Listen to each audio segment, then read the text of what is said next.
Chapter 6. What makes a teacher effective? We once knew a teacher who was described as having not 20 years of experience, but 1 year's experience 20 times. This message was sent when the teacher had just stopped growing and developing as a professional after the first year. As someone just starting in your teaching career, this kind of problem may seem like a remote possibility. After all, there's so much that you don't know, and you're eager to learn as much as you can. Unfortunately, it is all too easy to fall into comfortable patterns of teaching, especially after you have gained a few years of experience. How can you avoid this complacency and stagnation? One strategy is to maintain your curiosity and develop habits of inquiry and reflection. Inquiry and reflection. More educators are coming to believe that although it is important to prepare beginning teachers in initial practice, it is even more important to help them develop their attitudes and skills that will enable them to become lifelong students of teaching. Ideally, rather than relying on authority, impulse, and unexamined previous practices, teachers will continually examine and evaluate their attitudes, practices, effectiveness, and accomplishments. This process of examination or evaluation is often called reflective teaching, which was introduced in Chapter 1. Why teach? Reflective teaching is a major theme running throughout this book. Reflective teachers ask themselves questions such as these: what am I doing and why? How can I better meet my students' needs? What are some alternative learning activities to achieve these objectives? Okay. Framework for professional practices. In recent several groups have attempted to identify what effective teachers should know and be able to do. The Interstate Teachers Assessment and Support Constitution Intact, which is discussed in more detail in Chapter 15, What Does It Mean to Be a Professional, has identified the knowledge and dispositions and performances that all teachers should possess. Many states are working in a concert with a INTASC to implement the standards as part of the state's own teacher licensing requirements. The website for the INTASC standards is listed at the end of the chapter, and the core standards are listed inside the back cover of this book, along with appropriate pages in the text where these standards are addressed. The teacher as reflective decision maker. We present Carol's case to illustrate that the teacher's role can be described as one of the reflective decision maker. Indeed, some educational research have identified skill in a decision making as the most important teaching skill. Some decisions are made as teachers quietly deliberate curricular and instructional goals. Many more must be made almost instantaneously as teachers and students interact. Let's look at some of the particular decisions that Carol made or will make, dividing them into three basic stages: planning, implementing, and evaluating. Planning decisions. Carol wants her students to understand the relationship among geography, history, and culture. But what exactly does she want them to know about these relationships? She must decide the particular kinds of understanding she wants her students to achieve, and the decision affects her choice of teaching techniques. From a variety of possible techniques, she has chosen independent group work and also decided that a panel discussion will provide evidence for her students and learning. Their decisions reflect Carol's personal preference of her goals for her students, learning, and her skills and methods of evaluating their learning. In addition to her decisions are based on a series of judgments about her students, ability to research, work in groups, and present panel discussions, as well as on judgments about how long they will need to work together, which resources they will need. Carol might have also made some plans for what to do in this case the judgments turned out to be wrong and she needed to adapt her lesson. Implanting decision. Carol, like most teachers, must make many of her decisions almost instantly as she adapts her teachings to changing classroom conditions. As Carol teaches this lesson or series of lessons, she has to decide when and how to intervene with some of her groups, whether to allow, run, and continue reading a novel, and how to respond to students' questions. Factors influencing instructional decisions. Teachers do not make instructional decisions in a vacuum. Many factors influence the process. First and foremost, as your students, knowing and understanding your students and their backgrounds is imperative of your decision on how to be effective. Students differ in many ways, which all affect how they learn. Poverty. Some students come from backgrounds in poverty, which can influence their readiness to learn. Many students from poverty backgrounds are more likely to suffer from the effects of poor nutrition and inadequate health care, which can affect their ability to attend school regularly, concentrate on learning, and do homework. School also tends to be oriented more towards serving middle class children, making the curriculum and instructional experience germane to poor children constitutes a major challenge for schools and teachers must meet. Racial, ethnic, and cultural diversity. As as our schools become more diverse currently 44% of school-age children are minorities.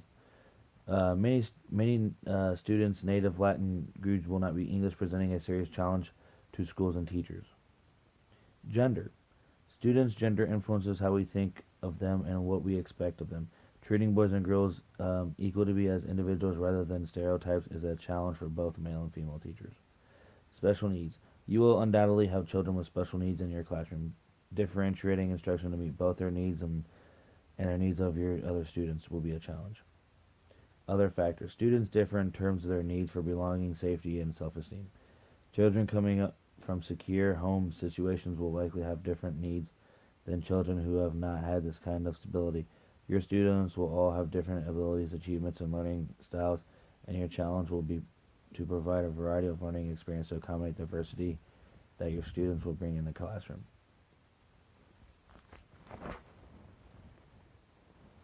Okay.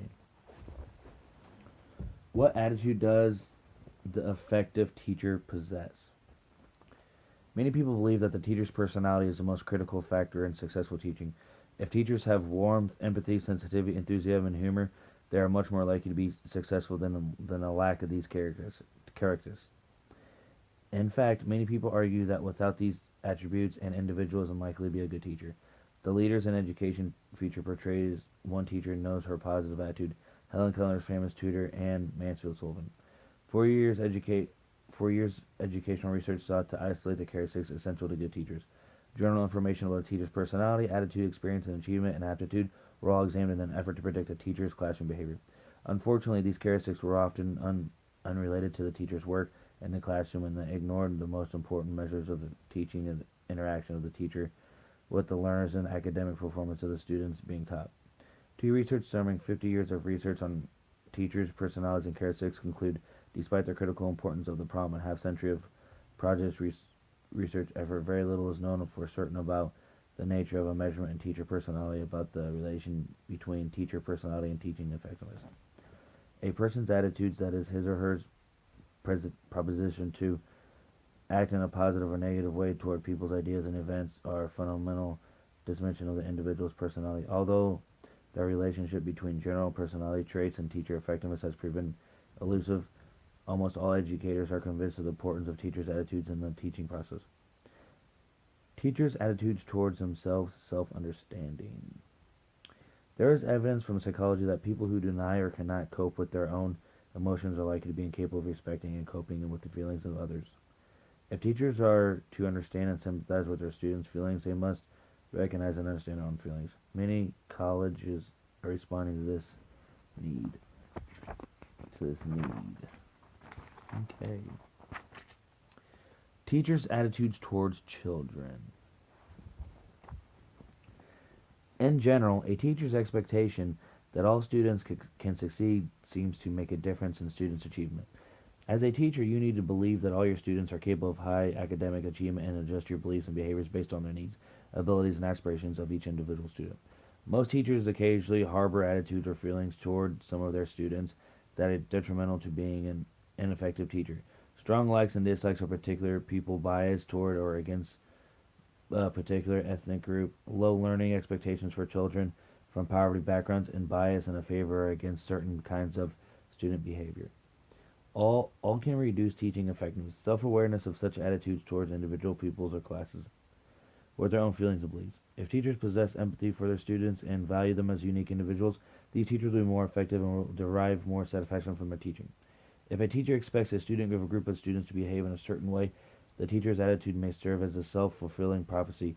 That is, the students may conform to the teacher's low expectations, thus confirming the teacher's original expectations. On the other hand, when teachers hold high expectations for students and communicate these high expectations, students will often act in the ways to live up to the teacher's expectations. A teacher's attitude towards the expectations of students are powerful influence on whether or not students learn. Teachers' attitudes towards peers and pupils' parents. Teachers do not exist in isolated classrooms. They interact with fellow teachers and administrators and often have sensitive dealings with parents. Sometimes teachers can be effective in dealing with children but not work well with fellow educators and their students' parents. For example, some teachers may respect persons in authority and resist their suggestions for improvement. Other teachers may yield too easily to suggestions from persons in authority or really feel guilty about complying instead of sticking up their own convictions.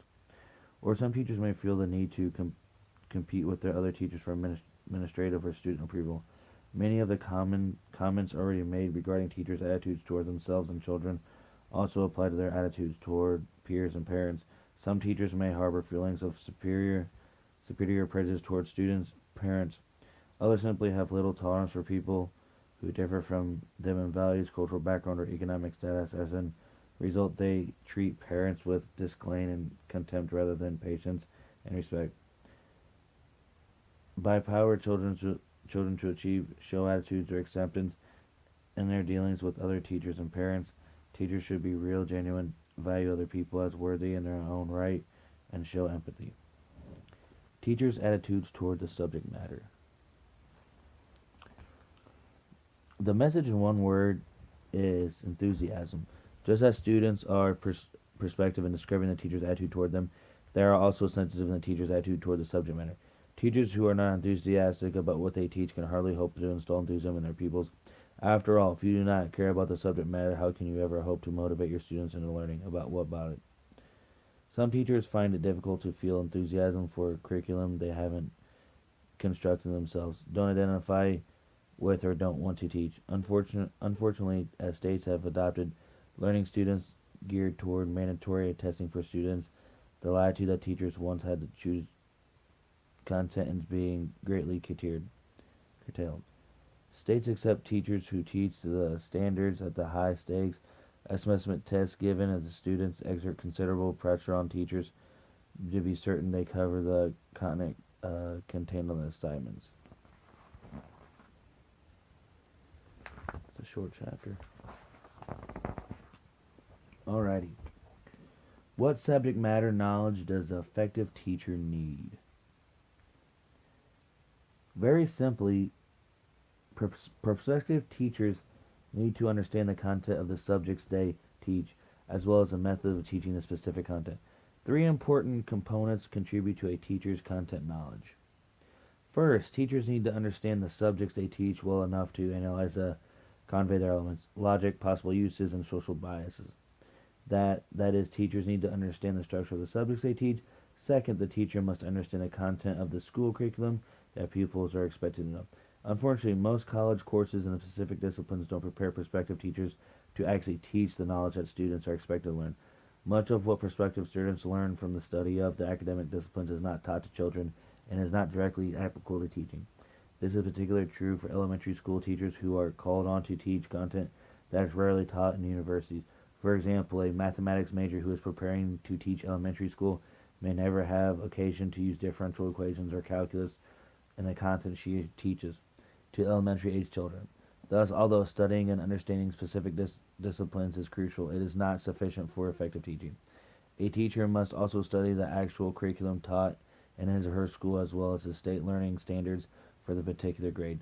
Carol Landis, for example, designed her group project so that it would contribute to her students' ability to meet their district's standards in social studies. A third type of knowledge shown by effective teachers is pedagogical content knowledge. The knowledge that bridges content knowledge and pedagogical content knowledge represents the blending of content and pedigree into the understanding of how particular topics, problems, or issues were organized, represented, and adapted to the diverse interests and abilities of learners and presented for instruction. The skilled teacher draws one of the most powerful analogies, illustrations, examples, explanations, and demonstrations to represent the transform the subject so that students can understand it. For example, a physics teacher who possesses pedagogical content knowledge might use their analogy of water flowing through a pipe to explain how electricity flows through a circuit, but she or she would also know the limitation of such an analogy. These three types of knowledge of discipline content, including the structure of the discipline of curricular content and the pedagogical contrast, are, we believe, essential for the effectiveness teachers. Did Carol Landis have such knowledge? We suspect not, at least not to the degree that she could communicate and form concepts to her class, with the authority and expertise required for effective teaching. In the next section, we examine more closely to another area of the effective teacher's knowledge, theoretical knowledge about learning and human behavior. What theatrical knowledge does the effective teacher need? Theatrical knowledge about learning and human behavior equips the teacher to draw on concepts from psychology, anthropology, sociology, and related disciplines to interrupt the complex reality of the classroom. The teacher who lacks a theoretical background will have to interrupt classroom events according to commonly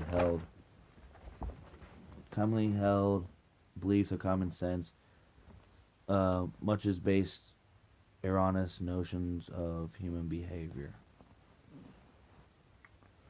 Why study educational theory? The fact that Carol did not reflect on the validity of her theories and her use to try to recall some of the theories she had learned during her teacher education is not unusual. Indeed, many teachers question the basic usefulness of theory. Many of the beginning teacher has been told by a senior colleague, forget all that theory that have been given to you in college. Here's what works in the real world. Further perseverance, teachers often complain that courses are too theoretical. They want to get out the schools where their real action is. This desire perhaps is your own desire for things that work and ways to cope with real situations, but we certainly do not want to diminish it. As a teacher, you will need practical techniques, solutions to real problems. Even so, it does not make educational theory any less important. The case of Karen Landis illustrates how a lack of theoretical knowledge of classroom management can lead to inappropriate behavior of the teachers part. Both theory and empirical research support the notion of being consistent in your expectations to student behavior. Carol, however, thought it was acceptable to let students behave as they wished until they crossed her tolerance threshold, at which one point she came down hard on them. Carol probably would not have encountered such trouble if more of her theories on use had been challenged and adjusted. Like Carol, you may have your own theories and use and that they need to be challenged and tested. The best way to do so is to pit them against other theory and ideas. We believe that theoretical information is practical. The problem is not that theories is always wrong and unworkable, but rather that many teacher education programs offer students few opportunities to just apply theory to practical situations. As the great American philosopher John Dewey said, nothing is so practical as so good a theory. By giving attention to the theoretical knowledge now, we are also looking ahead at the future. At a later stage of your development, you will encounter theories that you will undoubtedly enlighten and enrich your work with the young. How can theoretical knowledge be used?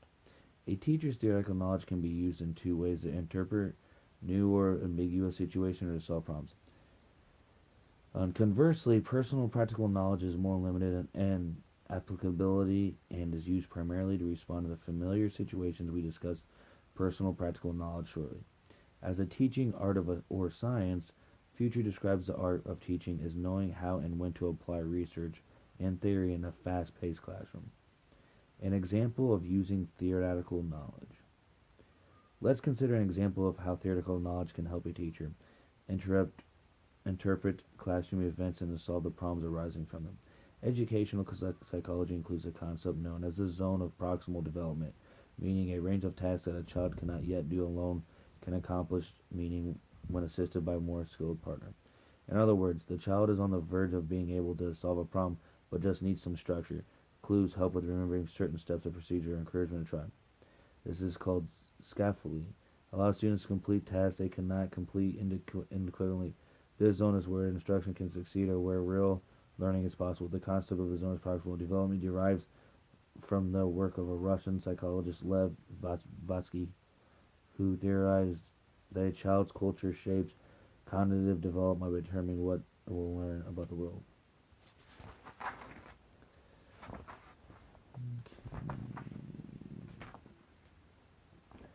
Other research findings. Many researchers have replicated and extended Kunin's work on classroom management. Two key principles emerge from this research. One, good management is preventative rather than reactive. And two, teachers create well managed classrooms by teaching their students desired behavior. Here are a few other important recommendations arising from the research.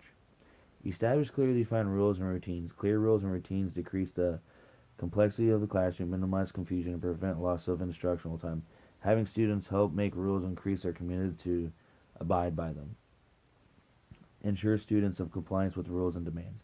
To encourage students to comply willingly with the rules and routines, teachers must gain students' cooperation by establishing positive relationships, sharing responsibilities, and using rewards.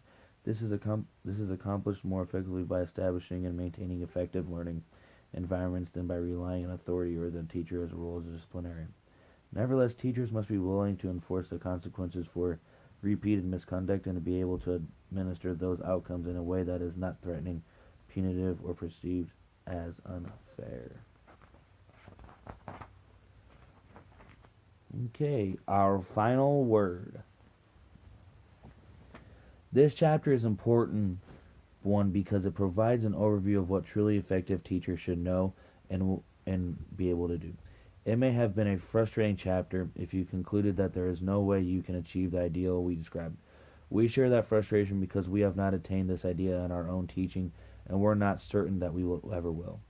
Nevertheless, we continue to aspire to be the type of teacher described here. If you can fix your sights on this conceptualization of an effective teacher and continually work toward this ideal, you are certain to observe positive and rewarding results in your own classroom. Although we can detail the various proficiencies teachers need to know, noted educational author Jonathan Kozel cuts the chase in his description of what we look in this teacher. Why teach? Your final word. We have maintained the decision-making skills are important for teachers. What can you do to improve your ability to make good decisions as you plan and deliver instruction? 2. Can you think of any ways that you as a new teacher could speed up the process of gaining personal practical knowledge? Number 3. Which of the classroom skills listed in this chapter seem most important to you? What skills would you add to the list? What skills would you subtract from the list? The end.